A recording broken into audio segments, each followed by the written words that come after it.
أما بعد أعوذ بالله من الشيطان الرجيم بسم الله الرحمن الرحيم وإذا رأوك إن يتخذونك إلا هزوا أهذا الذي بعث الله رسولا صدق الله العظيم قال رسول الله صلى الله عليه وسلم لا يؤمن أحدكم حتى أكون أحب إليه من والده وولده والناس أجمعين أو كما قال عليه الصلاة والسلام۔ میں کیا ہوں میری مدح کیا ہے اے شہ شاہاں، میں کیا ہوں میری مدح کیا ہے اے شہ شاہاں، حسان و فرزدق ہے یہاں عاجز و حیران، قاصر ہے سخن فہم سخن سنج سخن داں، شرمندہ زمانے سے گئے والی و صحباں۔ کیا مدح کف خاک سے ہو نور خدا کی، کیا مدح کف خاک سے ہو نور خدا کی، لکنت یہی کرتی ہیں زبانیں فصحا کی۔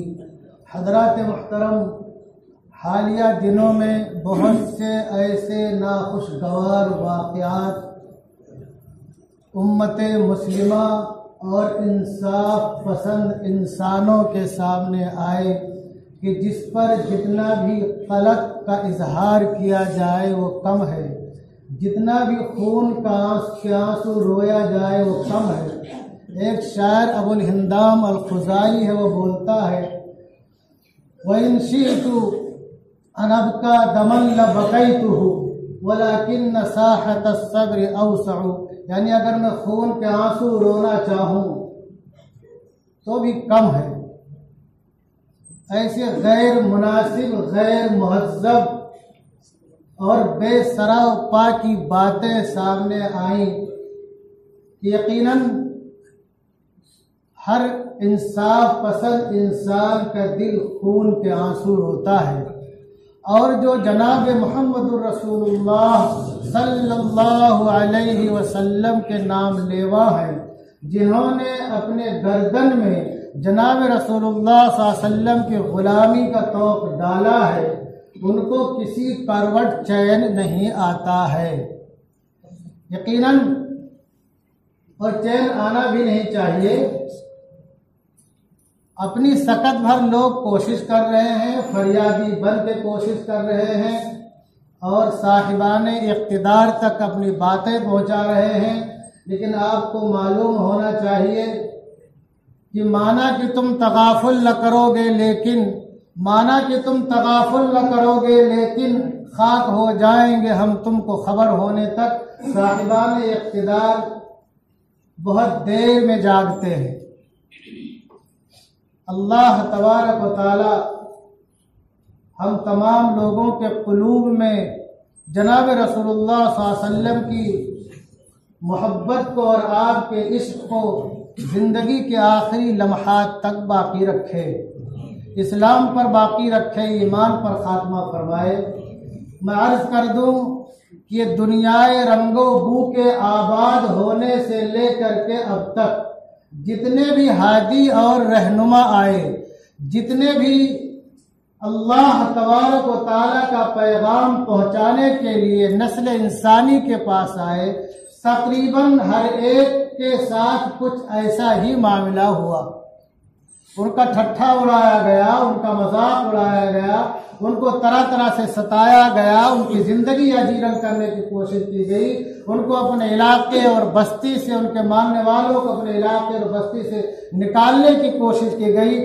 سورہ انبیاء کی آیت نمبر 41 میں اللہ تعالیٰ نے خود ارشاد فرمایا کہ وَلَقَدِ اسْتُهْزِئَ بِرُسُلٍ مِّن قَبْلِكَ فَحَاقَ بِالَّذِينَ سَخِرُوا مِنْهُمْ مَا كَانُوا بِهِ يَسْتَهْزِئُونَ، کہ اے میرے محبوب، تم سے پہلے جو انبیاء و رسل آئے ان کا ٹھٹھا اڑایا گیا، ان کا مذاق اڑایا گیا، تو جس چیز جو مذاق کو اڑا رہے تھے اسی نے انہیں گھیر لیا، یعنی کہ مبتلا عذاب ہو گئے، اللہ کی گرفت کے شکار ہو گئے، اور دنیا سے نسیہ منسیہ ہو گئے، ان کا نام و نشان مٹ گیا۔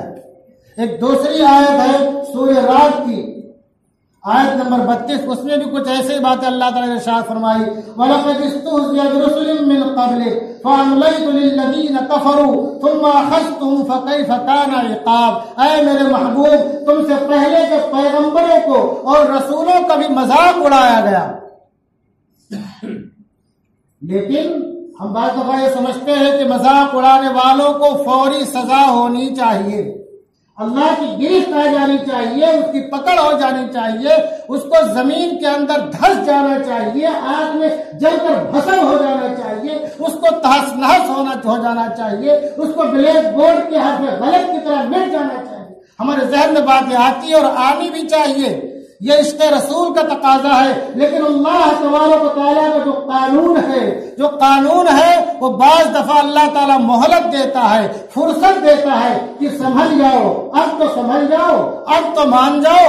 اس آیت میں اللہ نے وہی فرمایا کہ فَأَمْلَيْتُ لِلَّذِينَ كَفَرُوا، کہ جن لوگوں نے انکار کیا، جن لوگوں نے کفر کیا، جن لوگوں نے ہمارے فرستادوں کی، پیغمبروں کی، رسولوں کا ٹھٹھا اڑایا، مذاق اڑایا، ہم نے ان کو مہلت دی، ہم نے ان کو فرصت دی۔ یہ آج جو فرصت ملی ہوئی ہے ظالم و جابر کو، ایسے لوگوں کو کہ جنہیں بات کرنے کا سلیقہ نہیں ہے، ایسے لوگوں کو جو اپنے پیشوایان مذاہب کی، اپنے مقتدیان مذاہب کی تاریخ نہیں پڑھتے، ان کی زندگی نہیں پڑھتے، ان کے بارے میں نہیں معلوم کہ کب پیدا ہوئے، کہاں پیدا ہوئے، کس جگہ پیدا ہوئے، کس گھر میں پیدا ہوئے، کوئی کہیں بتاتا ہے، کوئی کہیں بتاتا ہے۔ اور میں یہ بھی عرض کرتا چلوں، جو پیدا ہوتا ہے وہ معبود نہیں ہوتا، جو معبود ہوتا ہے وہ پیدا نہیں ہوتا۔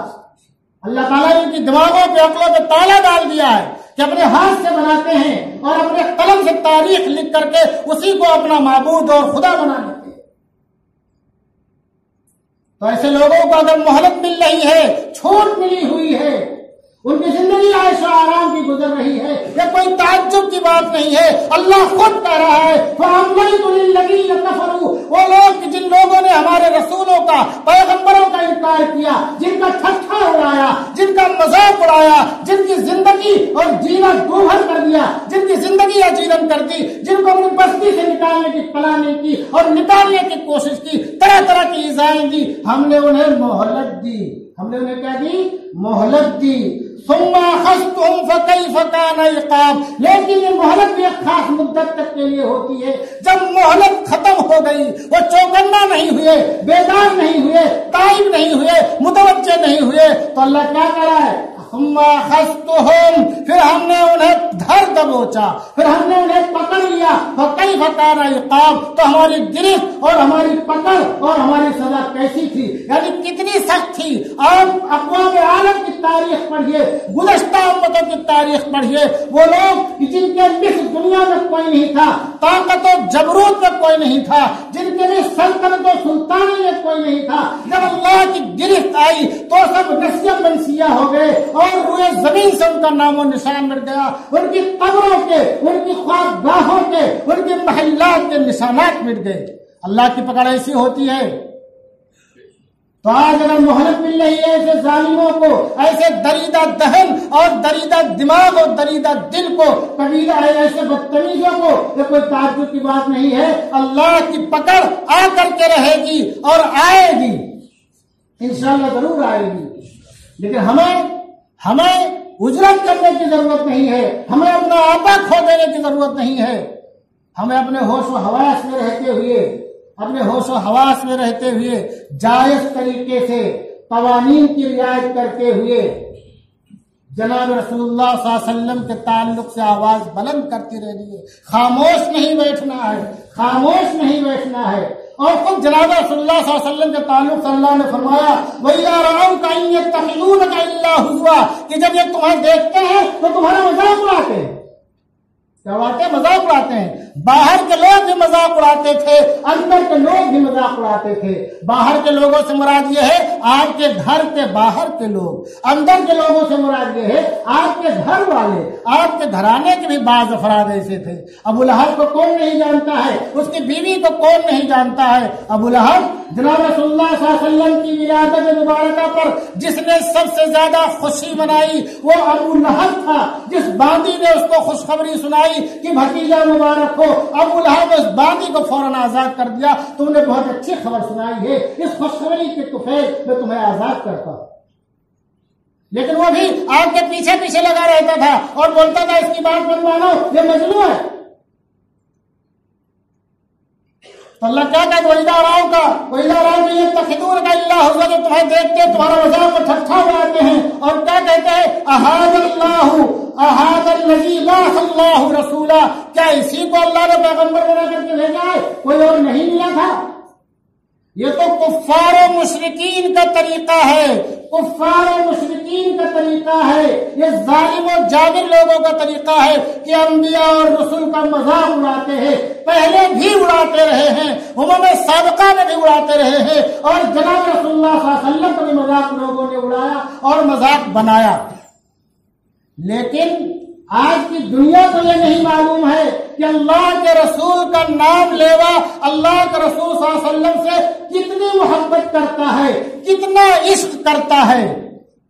دیکھنے میں تو سب دو ٹانگوں کو ہاتھ کے اور ایک سر کے نظر آتے ہیں, لیکن جس کے قلب میں ایمان ہوتا ہے, رسول اللہ کی رسالت کی جو گواہی دیتا ہے, وہ آپ سے کتنی محبت کرتا ہے, کتنا آپ کو چاہتا ہے. آج تک کوئی قلم نہیں بنا کہ اس کو بیان کر سکے, کوئی زبان نہیں ہے کہ اس کو بیان کر سکے. حضرت خبیب بن عدی رضی اللہ تعالیٰ عنہ کا واقعہ بہت مشہور واقعہ ہے, غزوہ بہت مشہور واقعہ. ان کو گرفتار کر لیا. سن 3 ہجری میں غزوہ رجی ہوا. پھر آپ نے حضرت عاصم بن ثابت انصاری رضی اللہ تعالیٰ عنہ کی عمارت میں 10 لوگوں کا وفد بھیجا دعوت و تبلیغ کے لیے. لیکن اسفان اور مکہ کے درمیان بنو حذیل کی ایک شاخ ہے لحیان, ان کو خبر ہو گئی تو انہوں نے پہاڑیوں پہ اپنے 100 تیر اندازوں کو بٹھا دیا, اور ان 100 تیر اندازوں نے ان 10 چھوٹی جماعت پر تیر اندازی کر کے 7 لوگوں کو شہید کر دیا. 3 لوگ بچے جو پہاڑی کے اوپر چلے گئے تھے اور مقابلہ کرتے رہے تھے. ان لوگوں نے کیا کہا, بھائی نیچے آ جاؤ, ہم تم کو کچھ نہیں کہیں گے. ان لوگوں کا عہد و پیمان کی بنیاد پر 3 حضرات نیچے آ گئے. جب یہ 3 حضرات نیچے آئے تو ان ظالموں نے ان لوگوں کے کمانوں کے تانتوں کو کھول دیا, ان کو گرفتار کر لیا, ہاتھوں کو کس دیا. ایک صحابی سے رہا نہ گیا, وہ بھی لڑتے ہوئے شہید ہو گئے. بچے 2. ان 2 میں کون تھے؟ حضرت خبیب بن عدی رضی اللہ تعالیٰ عنہ تھے. اب ان کو گرفتار کر کے لوگ لے کر کے مکہ کے بازار میں ان کو فروخت کیا. ان کو خریدا کس نے؟ ان کو حارث بن عامر کے بیٹوں نے خریدا. یہ حارث کون ہے؟ یہ حارث وہ ہے جس کو غزوہ بدر میں حضرت خبیب رضی اللہ تعالیٰ عنہ نے جہنم رسید کیا تھا. تو انہوں نے اسی لیے خریدا تھا کہ میرے باپ کا قاتل ہے, اس کو ہم تڑپا کے ماریں گے, اس سے بدلہ لیں گے. جب اشورے حرم ختم ہو گئے تو مقام تنعیم میں لے گئے, جو مکہ سے باہر کی جگہ ہے, وہاں سے بہت ہی اس کے ساتھ لے گئے. اور یہ بھی میں بتاتا چلوں, ان کو قید و بند میں رکھا, اور عقبہ بن حارث کی بیوی کھانا دیتی, کھانا دینے کے ٹائم جو ان کے ہاتھ کو کھول دیا کرتی تھی, اور ایک موہب شخص کا نام تھا, اس کو متعین کر دیا تھا نگرانی کے لیے. تو جو خبیب رضی اللہ تعالیٰ نے کیا کہا تھا کہ ہم کو آب شیریں پانی پلانا اور جائز کھانا کھلانا. اور تیسری چیز ہماری یہ ہے, مانگ تم سے, جب ہم کو قتل کرنے کے لیے, شہید کرنے کے لیے کا وقت آئے گا تو ہم کو بتا دینا. اس کی بیوی سے بھی کہا تھا, جو نگراں تھا اس سے بھی کہا تھا. تو جو وقت آیا ان کو لے جانا تھا شہید کرنے کے لیے, تو اس سے کہا بھائی مجھے استورا دے دو. تو نے استورا دیا کہ صفائی وغیرہ کرنے میں اللہ کے دربار میں جانا ہے. اسی بیچ میں کیا کہتے ہیں, عقبہ کا چھوٹا بچہ دوڑ آ گیا کھیلتے کھیلتے, اس کو گود میں بٹھا لیا. عقبہ کی بیوی نے دیکھا تو طارق وہ گھبرا گئی کہ استرا ننگا استرا ان کے ہاتھ میں، ابھی تو اس کو ذبح کر دیں گے. تو سمجھ گئے، کہا نہیں، چھوڑ دیا بچوں کو، جاؤ. ہمارے یہاں ایسا نہیں کہ بچوں کو کچھ زیادتی کی جائے. تو عقبہ کی بیوی بولتی تھی کہ میں نے اپنی زندگی میں حضرت خبیب رضی اللہ تعالیٰ عنہ سے بہتر قیدی نہیں دیکھا. پھر آپ نے تھوڑی مہلت مانگی بعد میں کہ 2 رکعت نماز پڑھ لوں.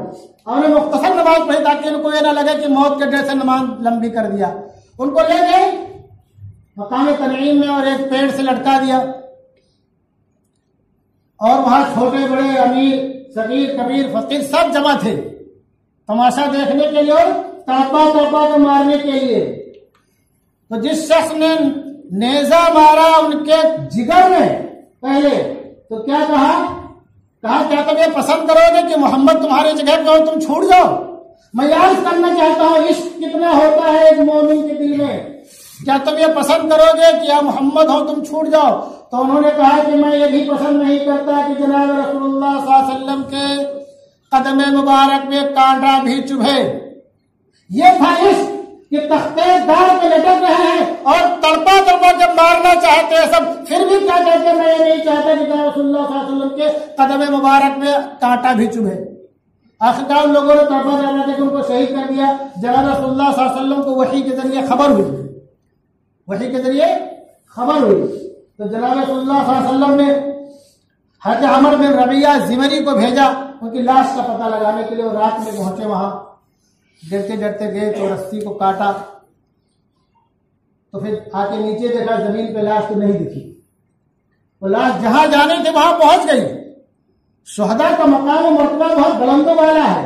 اس واقعے میں خالی یہ بتانا چاہتا تھا کہ اللہ کے رسول صلی اللہ علیہ وسلم سے مومن کتنا عشق کرتا ہے. ایک واقعہ اور ہے، آپ نے ایک صحابی حضرت حبیب یا حبیر بن زید مازنی انصاری رضی اللہ تعالیٰ عنہ، ان کو آپ نے مسیلمہ کذاب کے دربار میں اپنا سفیر بنا کر کے بھیجا. مسیلمہ نے کہا تم محمد کو کیا سمجھتے ہو؟ انہوں نے کہا محمد کو میں اللہ کا رسول سمجھتا ہوں. تو اس نے کہا مجھے کیا سمجھتے ہو؟ کیونکہ مسلمہ بھی اپنے آپ کو نبی کہتا تھا، نبوت کا دعویٰ کرتا تھا. تو کہا مجھے سنائی نہیں دیتا. تو اپنے جلاد کو بلایا، کہا کہ اس کا ایک عضو کاٹو جب تک یہ میری رسالت کی گواہی نہ دے، محمد کی رسالت کا انکار نہ کرے. اس جلاد نے ان کے بدن کے 360 ٹکڑے کر دیے اور آخر تک وہ یہی کہتے رہے اشہد ان محمد رسول اللہ. آخر تک یہی کہتے رہے کہ رسول اللہ ہی اللہ کا رسول ہے، وہی پیغمبر ہے. یہ تھا عشق کس سے؟ جناب رسول اللہ صلی اللہ علیہ وسلم سے.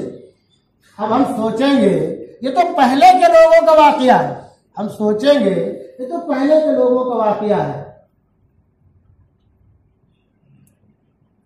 جو باتیں پہلے کے لوگوں میں تھی جناب رسول اللہ صلی اللہ علیہ وسلم کے تعلق سے، ان کے نام لیواؤں میں اب تک وہ باتیں باقی ہیں. ایک بہت ہی مشہور واقعہ شاعر اختر شیرانی بہت بڑا شاعر، اور جو لوگ شاعر ہوتے ہیں تو اکثر وہ رندے بلا نوش ہو جایا کرتے ہیں، ان کے قدم ڈگمگا جاتے ہیں اور کھانے پینے کے عادی ہو جاتے ہیں. اختر شیرانی کے دربار کے مجلس میں بڑے بڑے شعراء کا تذکرہ ہو رہا تھا. تو شاعروں کی یہ خصلت ہوتی ہے کسی کو اپنے سے اچھا شاعر نہیں مانتے. اختر شیرانی بہت بڑے شاعر تھے، خود بڑے شاعر تھے ایسی بات نہیں، لیکن سب شاعروں کا انکار کرتے چلے گئے. آخرکار غیر مسلم شاعر جو کہ بڑا شوق و چنچل تھا، مہلک تھا ان کے، اس نے جناب رسول اللہ صلی اللہ علیہ وسلم کا نام لے لیا. وہ اتنا نشے میں تھے اختر شیرانی کی برابر زبان سے ان کی بات بھی الفاظ بھی نہیں نکل رہے تھے.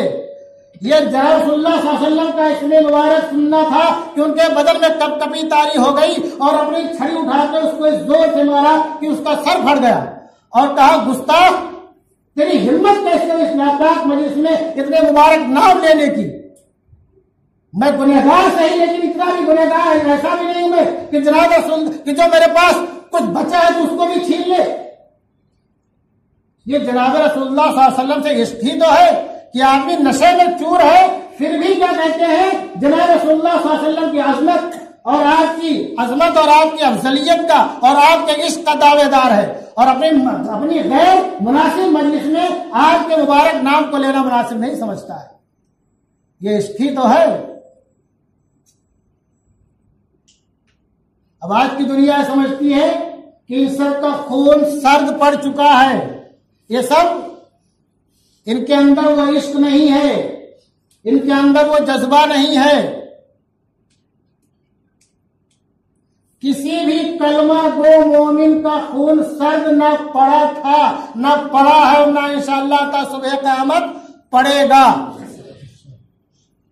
یہ اور بات ہے کہ قانون کی پاسداری کرتے ہیں، یہ اور بات ہے کہ قانون کی پاسداری کرتے ہیں اور قانون کے اعتبار سے اپنی کارروائی کرتے ہیں، پرامن احتجاج کرتے ہیں، قانون کے اعتبار سے اپنی بات رکھتے ہیں، عدالتوں میں اپنی بات رکھتے ہیں۔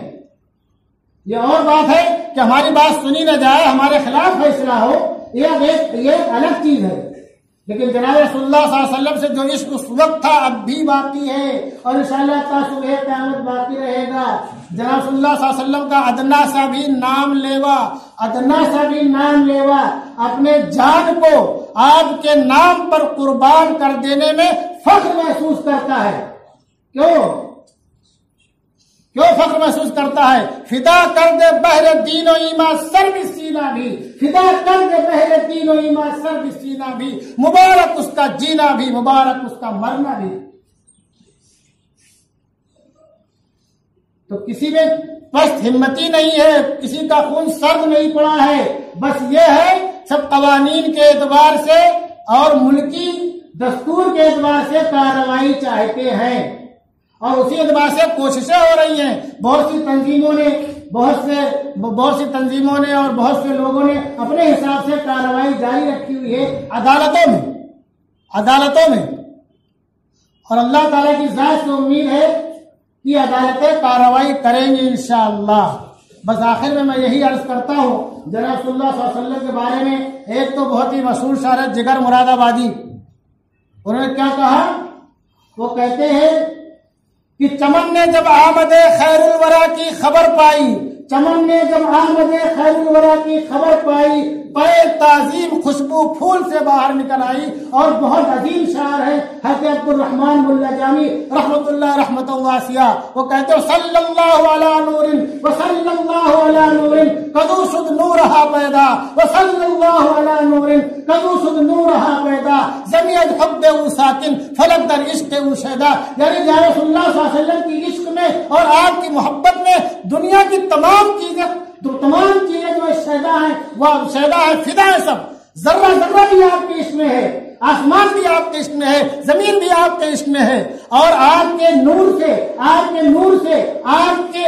کے ذات والا صفات سے اندھیریوں میں اور تاریکیوں میں روشنی کا اجالا پھیل گیا۔ اور یہ حقیقت ہے۔ اللہ تبارک و تعالی ہم تمام لوگوں کے قلوب میں جناب صلی اللہ علیہ وسلم کے عشق اور محبت کو اور ہماری نسلوں کے قلوب میں آپ کے عشق اور محبت کو زندگی کے آخری لمحات تک باقی رکھے، اور ہمارے لیے فخر کی بات ہوگی، ہمارے لیے فخر کی بات ہوگی کہ وہ شاعر کہتا ہے فلسطو بالی حین اقتل مسلمہ، یہ تو خبیب رضی اللہ تعالیٰ نے کہا فلسطو بالی حین اقتل مسلمہ علی ای شق للہ کان فی اللہ مسرعی، کہ اگر آپ کے ذات والا صفات آپ کے اسم مبارک پر ہماری شہادت ہو جائے تو اس سے بڑی ہمارے لیے اور خوش قسمتی کی اور خوش بختی کی کیا بات ہوگی۔ وما علینا الا البلاغ۔